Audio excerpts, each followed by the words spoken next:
world champions, and it's only today, and it's worse than like, first of all, I'm really claustrophobic, and I don't want to be in the middle seat in the back. I'm so claustrophobic. This is the worst thing that's ever happened, because I would just go, oh my god, you'll trade seats?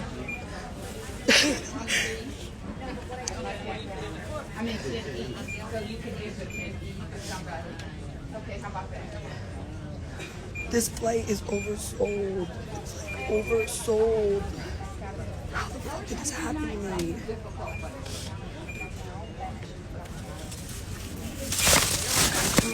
For me?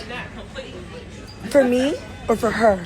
No, it worked out for me because I want to go back to my original seat so you get to get my comfort seat. Is that what's going on? Thank you. Our diamond pass is welcome aboard.